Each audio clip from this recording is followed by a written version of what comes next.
Assalamu alaikum wa rahmatullah. Students, I hope you all are well. So, this is the first session or first class of subject science और science में physics. हमें पता है कि हमारे physics में जो पहला चैप्टर है दैट इज लाइट। ठीक है, या जरूरी नहीं है पहला चैप्टर है, one of the chapter is light. ठीक है, एक चैप्टर लाइट है। आज हम क्या करेंगे, हम बेसिक टोटल ग्राउंड लेवल से चढ़ के इसको पढ़ेंगे। ठीक है, टोटल ग्राउंड लेवल से उठ के इसको पढ़ेंगे, इंट्रोडक्शन में टोटल, और उसके बगैर भी हम अपना दिमाग वास्ट करने की कोशिश करेंगे। ठीक है, शाबाश। तो चैप्टर का नाम लाइट है, उसके साथ साथ इसके साथ दो चीजें लिखी हुई है, रिफ्लेक्शन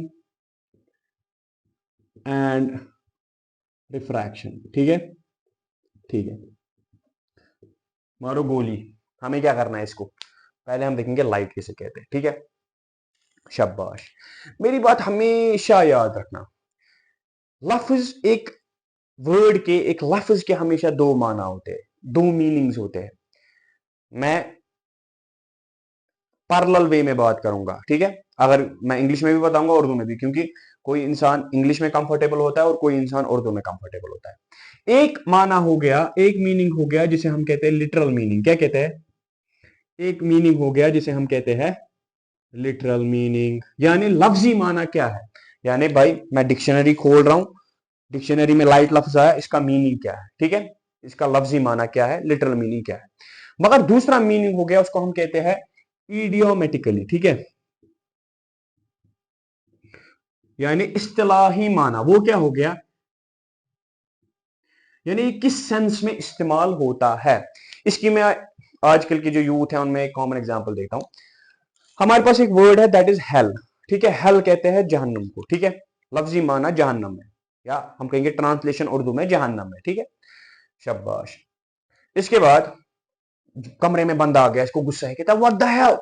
इसका मतलब हो गया कि इसके कहने का मतलब है क्या, जहन्नम नहीं। यानी लिटरल मीनिंग कुछ और है, मगर ये किसी और कंटेक्स्ट में इस्तेमाल किया जा रहा है यहां पे। ठीक है, यानी ये जो हेल है, it shows here that the person is angry. ठीक है, शाबाश। पहले हम लिटरल मीनिंग देखेंगे, और यहां पे सीधी सी बात है, इडियोमेटिकली माना हो गया कि फिजिक्स में जो फिजिस्ट्स है, ठीक है, या जो साइंस है, जो कॉमन सेंस है, उस हिसाब से फिजिक्स में लाइट किसको कहेंगे। ठीक है, पहले हम लिटरल मीनिंग देखेंगे। लिटरल मीनिंग जो हमारे पास है, हम इसे कहते हैं it is the form of energy. पहले हम इतना समझेंगे इसको क्यों कहते हैं it is the form of energy. ठीक है, शाबाश। It is the form of energy, शाबाश। It is the form of energy, वो क्या मतलब हो गया, it is the form of energy. हमें पता है एनर्जी हम उसको कहते हैं जिसके जरिए हम काम कर पाते हैं। Energy is the ability to do work. ठीक है, अब लाइट एक एनर्जी की एक एक शक्ल है। क्यों? क्योंकि लाइट की वजह से भी हम काम कर पाते हैं। ठीक है, चलो बचपन की एग्जांपल लेते हैं, ज्यादा सोलर अर्थ में जाएंगे नहीं। प्लांट है, प्लांट अपना खाना बना पाता है, जब तक सनलाइट नहीं जाएगी, वो क्लोरोफिल जो ग्रीन पिगमेंट सेल्स है उनको एक्टिव नहीं करेगी, वो काम नहीं कर पाएंगे। यानी सेल, एक प्लांट में जो लीफ है, ये अपनी अपना खाना बनाता है, काम कर पाता है सन की वजह से, इस लाइट की वजह से। ठीक है, यानी it is the form of energy. मैं बेसिक बेसिक लेवल के एग्जांपल दे रहा हूं, जब हम आगे आगे चलेंगे तो अब तो पता ही है। अच्छा, इसी तरह दूसरी एग्जांपल, हम है सोलर पैनल लगाते, वो अंदर काम करते हैं। ठीक है, हमें लाइट देते हैं, या उसके जरिए हम काम कर पाते हैं अपने घर में। ठीक है, मगर वो एनर्जी लाता कहां से है, वो जो हमारे पास अंदर हम काम कर पाते हैं, वो किससे कर पाते हैं, लाइट से कर पाते हैं। वो light is the form of energy, यानी ये वो एबिलिटी है जिससे हम काम कर पाते हैं। It is the ability to do work. ठीक है, शाबाश। मगर यहां पे लाइट का कंप्लीट लिटरल मीनिंग क्या है, हम कहेंगे it is the form of energy which produces the sensation of site in our eyes. Sir ये क्या मतलब हो गया, हम थोड़ी यहां गोटा पढ़ने आए हैं। डेफिनेशन, डेफिनेशन तो कहीं पे भी मिलेगी, गूगल पे भी मिलेगी। It is the form of energy, क्या कहा मैंने, अब हम ये समझेंगे इसका मतलब क्या हो गया। Which produces A sensation of site, A sensation of site, which produces sensation of site. ठीक है, ये क्या मतलब हो गया। प्रैक्टिकल एग्जांपल देता हूं। हमारे पास आंख है, अगर लाइट नहीं होगी हमारे आंखों में साइट नहीं होगी, इसका मतलब वही है, क्योंकि यही देखने की कुव्वत को हमें उसको प्रोड्यूस करता है, देखने की कुव्वत को जगाता है। किस तरह? मैं मेरी मेरी आंख पूरी ठीक है, मैं कमरे में घुसा, वहां अंधेरा है, मैं देख पाऊंगा? नहीं, वो मेरी आंख काम ही नहीं कर रही है लाइट के बगैर। ठीक है, वो हमें दूसरे चैप्टर में पढ़ना है। ये दो चीजें हैं, देखने के लिए लाइट होनी चाहिए और आंख होनी चाहिए। जो ह्यूमन आई है वो दूसरा चैप्टर है, जो लाइट है ये पहला चैप्टर है। पहले अब हम देखेंगे लाइट को अच्छे से पढ़ेंगे, फिर आंख को अच्छे से पढ़ेंगे, क्योंकि देखने के लिए हमें दो चीजें जरूरत है, लाइट भी और आंख भी। अब अगर कमरे में लाइट होगी मगर बंदे के पास आंख वर्किंग नहीं है, वो तो भी नहीं देख पाएगा। देख वो पाएगा जिसके पास आंख भी वर्किंग होगी, अच्छी होगी अल्हम्दुलिल्लाह, और लाइट भी होगी। यानी लाइट की मदद से हमारे पास सेंसेशन ऑफ साइट आती है। जिस तरह हम कहते हैं, या साउंड की भी यही डेफिनेशन है, literal definition, it is the form of energy. ये वो फॉर्म ऑफ एनर्जी है which produces A sensation of hearing. ठीक है, यानी अगर कभी दुनिया में आवाज ही नहीं होती, हमारे कान काम करते ही किसको लगते हैं? हम तो कभी कुछ सुनते ही नहीं। यानी हम सुनते तब है जब साउंड प्रोड्यूस होता है आसपास। यानी साउंड एक ऐसी एनर्जी है, एक ऐसी वेव है जिसकी वजह से हमारे पास एक सुनने का एहसास आ जाता है। ठीक है, उसी उसी तरह हम में देखने का एहसास लाइट की वजह से आता है। मगर अब है मसला कि फिजिक्स में लाइट किसको कहेंगे। ठीक है, और यहाँ पे याद रखना, ये जो हमारे पास लाइट है, ये काफी सारों को मिसकंसेप्शन होता है कि ये लाइट है कि हाँ जो सन से आ रहा है। ठीक है, हम अभी पढ़ेंगे सन से बहुत सारी चीजें आ रही होती है, ये उनमें से इस चैप्टर में इस इधर मुराद है विजिबल लाइट। ठीक है, विजिबल लाइट यानी जो व्हाइट लाइट आती है, वो क्या हो गया वो अब हम अभी देखेंगे। ठीक है, अब फिजिक्स में क्या मतलब है? फिजिक्स में मतलब है लाइट जो है, it is an electromagnetic radiation. ये एक इलेक्ट्रोमैग्नेटिक रेडिएशन। ठीक है, इस टाइम हम क्या करेंगे? इस टाइम हम जो मैं ये टर्म डिफाइन करूंगा इसको ब्रीफली याद रखेंगे इंशाअल्लाह ताला। जब हम मैग्नेटिज्म और इलेक्ट्रिसिटी करंट उठाएंगे तब हमें ये और ज्यादा अच्छे से समझ आएगा। ठीक है, जिस चीज के पास अपना इलेक्ट्रिक फील्ड होगा, अपना मैग्नेटिक फील्ड होगा, उसको हम कहते हैं इलेक्ट्रोमैग्नेटिक। क्या कहते हैं? यानी लाइट एक ऐसी है, एक ऐसी वेव है, एक ऐसी रेडिएशन है, ठीक है, जो जिसके पास अपना इलेक्ट्रिक फील्ड भी होता है और अपना मैग्नेटिक फील्ड भी होता है। बात समझ आ रही है? शाबाश। फिजिक्स में हम लाइट को कहते हैं it is an electromagnetic radiation, क्योंकि जब हम इन रेडिएशंस की तरफ देखते हैं जो सन से आते हैं, ठीक है, इनके पास अपना इलेक्ट्रिक फील्ड होता है और अपना मैग्नेटिक फील्ड होता है। ये इलेक्ट्रिक फील्ड क्या हुआ, ये मैग्नेटिक फील्ड क्या हुआ, इसको होल्ड पे रखे। जब हम आगे जाके इलेक्ट्रिसिटी और मैग्नेटिज्म पढ़ेंगे उधर पे हम अच्छे से देखेंगे। ठीक है, यानी इलेक्ट्रोमैग्नेटिक माना हो गया वो जिसका अपना इलेक्ट्रिक फील्ड होगा और जिसका अपना मैग्नेटिक फील्ड होगा। बात समझ आ रही है? शाबाश।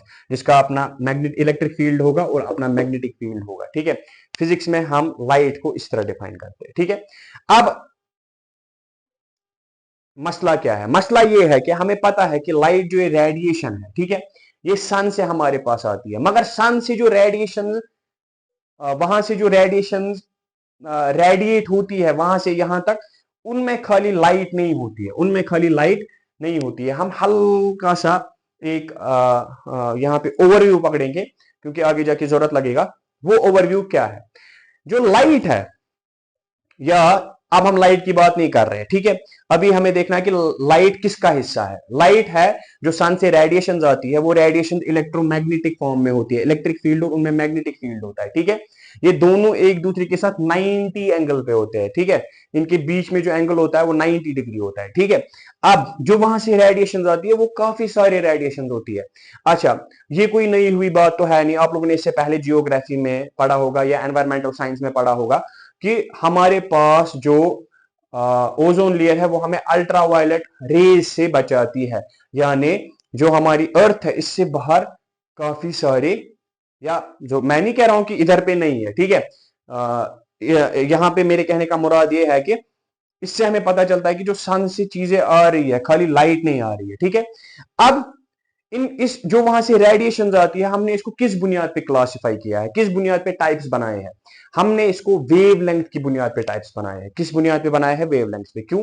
क्योंकि हमें भी पता है, अगर हम एग्जांपल पकड़ेंगे, बेसिक एग्जांपल पकड़ेंगे, दुनिया में हमारे पास इंसान है, ठीक है, हमने कैटेगराइज किया है हाइट्स, ये हो गया 4 फुट या 4 फुट अबो, या हमने एक क्राइटेरिया रखा है, ठीक है। वैसे ही हमारे पास जो रेडिएशन आते हैं उनको हमने कैटेगराइज किया है। उनमें जो हाइट है वो हम एक किस्म की उनमें जो हाइट है वो हम वेवलेंथ से मेजर करते हैं। आप लोगों ने इससे पहले पढ़ा होगा कि वेवलेंथ किसको बताते हैं, वेवलेंथ किसको बताते हैं। शाबाश, वेवलेंथ किसको बताते हैं। ये आई होप कि ये सारा समझ आ गया होगा।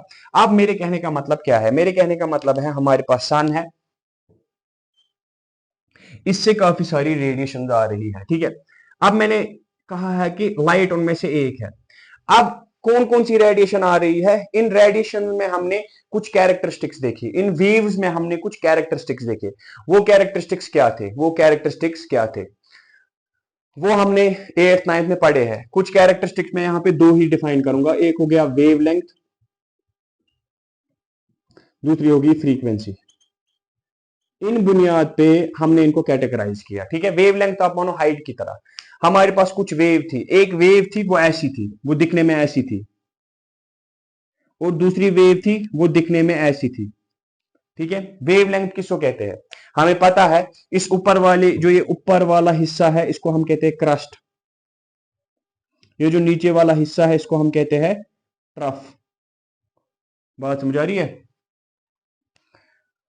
एक क्रस्ट से लेकर दूसरी क्रस्ट तक जो डिस्टेंस होती है उसको वेवलेंथ कहते हैं और डिनोट करते हैं लैम्डा से, ठीक है। यहां पे जो वेवलेंथ है वो क्या है? यहां से लेकर यहां तक, यानी डिफरेंट है, यानी वेवलेंथ क्या है? डिफरेंट है। वेवलेंथ हमारी क्या है? डिफरेंट। इसकी इतनी है, इसकी इतनी है। इस बुनियाद पे हमने क्या काम किया? हमने इनको कैटेगराइज किया, ठीक है। जो सबसे पहली वेव है या जो सबसे पहली रेडिएशन है जिसकी वेवलेंथ सबसे कम है वो आती है गामा रेज, ठीक है। जिनकी सबसे कम थी उनको हमने किस कैटेगरी में लगाया? उनको हमने नाम दिया गामा रेज। इसके बाद इससे ज्यादा जिनकी थी उनको हमने नाम दिया एक्स रेज। ये सारी कौन सी रेज है? इन सब में ये सब क्या है? ये सब इलेक्ट्रोमैग्नेटिक रेडिएशंस है, ठीक है। इसी तरह आगे में चला, इसके बाद में जब आगे चला मैंने देखा कि इससे ज्यादा वेवलेंथ जिनकी है उनको मैंने नाम दिया अल्ट्रा वायलेट रेज। बात समझ आ रही है? इसके बाद इनसे ज्यादा जिनकी वेवलेंथ थी उनको मैंने नाम दिया विजिबल लाइट, जो मेरी विजिबल लाइट है। या आप लोग देखोगे इसको लिखा जाता है विबगर। क्या लिखा जाता है? विबगर। वो क्यों लिखा जाता है वो भी हम पढ़ेंगे। ये कलर्स का नाम है, ठीक है, क्योंकि एक विजिबल लाइट में 7 कलर्स होते हैं, violet, indigo, blue, green, yellow, orange और रेड, ठीक है। अच्छा, इससे ज्यादा जो वेवलेंथ है उसको हमने नाम रखा इंफ्रारेड में। किस में रखा नाम? उसको हमने नाम रखा इंफ्रारेड, ठीक है। और उनसे ज्यादा जो वेवलेंथ है उसको हमने नाम रखा रेडियो वेव्स, ठीक है, रेडियो वेव्स। अब हमने किस तरीके से इनको कैटेगराइज किया? जो हमारे पास सन से रेडिएशन आती थी, वेव्स आती थी, on the base of wavelength, ठीक है। वेवलेंथ मैंने कहा it is the distance between from one crest to the consecutive crest, जो उसके बाद क्रस्ट आ रहा है, ठीक है। अच्छा, यानी ये जो मेरे पास ये एक कैटेगरीज आई, ये on the base of increasing wavelength है, on the base of increasing wavelength. मैं आप शॉर्ट में लैम्डा लिख देता हूं, ठीक है। क्योंकि आप देखो, इसकी कम, उससे ज्यादा, उससे ज्यादा, उससे ज्यादा, उससे ज्यादा, उससे सबसे ज्यादा, ठीक है। और ये याद रखना चाहिए, हमें पता है, हमने इससे पहले ये वाली कैटेगरी पढ़ी है, फ्रीक्वेंसी किसको कहते हैं, ठीक है। फ्रीक्वेंसी माना क्या हो गया? फ्रीक्वेंसी हो गया कि एक सेकंड में ये कितनी ऑसिलेशंस कर रहा है। जिसकी वेवलेंथ ज्यादा होती है उसकी फ्रीक्वेंसी कम होती है। ये एक दूसरे के इनवर्स प्रोपोर्शन में है। कैसे समझेंगे? ये देखो, ठीक है, मेरे पास एक वेव है, इसकी वेवलेंथ ज्यादा है, और मेरे पास दूसरी वेव है, इसकी वेवलेंथ कम है, ठीक है, शाबाश। मैं मानूंगा यहां से लेकर यहां तक ये 1 सेकंड का फासला है। ये 1 सेकंड में कितने ऑसिलेशन कर पा रहा है? एक ऑसिलेशन, यानी इसकी फ्रीक्वेंसी क्या बनेगी? 1 हर्ट्ज। ठीक है, अच्छा ये कितनी कर पा रहा है? यानी इसकी जो ये फ्रीक्वेंसी बनेगी वो कितनी बनेगी? 1 हर्ट्ज। ठीक है, और इसकी जो ये 1 2, क्योंकि फ्रीक्वेंसी का ऐसा यूनिट क्या है? हर्ट्ज। बात समझ आ रही है? इसी तरह ये है 1 सेकंड, ये 1 सेकंड में कितनी कर पा रहा है? 1 2 और 3, यहां पे क्या आया? 3 हर्ट्ज। आप देखो यहां पे वेवलेंथ कम थी, यहां पे वेवलेंथ ज्यादा थी, इसीलिए जहां वेवलेंथ ज्यादा होती है फ्रीक्वेंसी कम होती है, जहां वेवलेंथ कम होती है फ्रीक्वेंसी ज्यादा होती है। यानी जिसकी वेवलेंथ कम है उसकी फ्रीक्वेंसी सबसे ज्यादा है, और जिसकी वेवलेंथ सबसे ज्यादा है उसकी फ्रीक्वेंसी सबसे कम है। यानी हम इसको ऐसे भी लिख सकते हैं कि ये on the base of decreasing decreasing frequency है। ठीक है, फ्रीक्वेंसी को न्यू से दिखाते हैं ऐसे। बात समझ आ रही है? शाबाश। मैं थोड़ा सा करता हूं रिकैप्चुलेट। हमारे पास लाइट थी, हमने देखा लिटरल मीनिंग क्या हुआ, हमने देखी फिजिक्स में क्या मतलब है, इट्स एन इलेक्ट्रोमैग्नेटिक रेडिएशन। ये वेव है, यानी सन से काफी सारी रेडिएशन आती है, सन से काफी सारी वेव्स आती है। फिर हमने उनको डिवाइड करा हुआ है on the base of wavelength और on the base of frequency. Wavelength क्या होता है मैंने फिर से थोड़ा सा ब्रीफली डिफाइन किया, वरना 8 9 क्लास में पढ़ते हैं। इसी तरह फ्रीक्वेंसी जो है वो क्या हो गया, तो वो भी मैंने डिफाइन किया। और फ्रीक्वेंसी और वेवलेंथ में क्या रिश्ता है? इनवर्स का रिश्ता है, जिसकी वेवलेंथ ज्यादा होगी उसकी फ्रीक्वेंसी कम होगी। बात समझ आ रही है? शाबाश। आई होप कि इतना क्लियर हो गया होगा। मगर जो ये वाला चैप्टर है इसमें हमें खाली बात करनी है किसकी? इसमें हमें बात करनी है खाली किसकी? विजिबल लाइट की। ठीक है, ये मैं समझा रहा था, अदरवाइज ये जो है आपको सोशल मीडिया प्लेटफॉर्म से भी मिलेगा। तो अब जो हम लाइट की बात कर रहे हैं हमें खाली इसकी बात करनी है, और ये किस रेंज में आता है? ये वेवलेंथ आता है 4000 एंगस्ट्रॉम से लेकर लगभग 7000 एंगस्ट्रॉम तक। बात समझ आ रही है? एक मिनट। हाँ, तो इसकी वेवलेंथ कितनी आ रही है? 4000 एंगस्ट्रॉम से लेकर 7000 एंगस्ट्रॉम तक। ठीक है, एंगस्ट्रॉम हमें पता है वेवलेंथ लेंथ होती है, और एंगस्ट्रॉम में एक यूनिट है जिससे हम लेंथ को मेजर करते हैं, काफी छोटा यूनिट है। ठीक है, ठीक। रहा मसला अब, ये था हमारा कि हमारे पास क्या कहते हैं इसको, लाइट थी, इसका मतलब क्या हो गया, ये आई कहां से? ठीक है, हमें अब हमें खाली किस वाली पे बात करनी है? विजिबल लाइट पे बात करनी है। ठीक है, अब हम लाइट के कैरेक्टरिस्टिक्स पढ़ेंगे। रहा मसला, ये जो इंट्रोडक्शन है वो लेक्चर काफी लंबा हो जाएगा फिर, अगर हम इसमें और डीप जाएंगे, मतलब इसके कैरेक्टरिस्टिक्स पढ़ने हैं और कुछ बेसिक टर्म्स है जो लाइट के रिलेटेड मुझे पढ़ानी थी, तो ये लेक्चर लंबा हो जाएगा। वो इंशाअल्लाह ताला इसका इंट्रोडक्शन का आधा हिस्सा हम नेक्स्ट सेशन में कवर करेंगे। आई होप कि आप लोगों को इतना समझ आया होगा।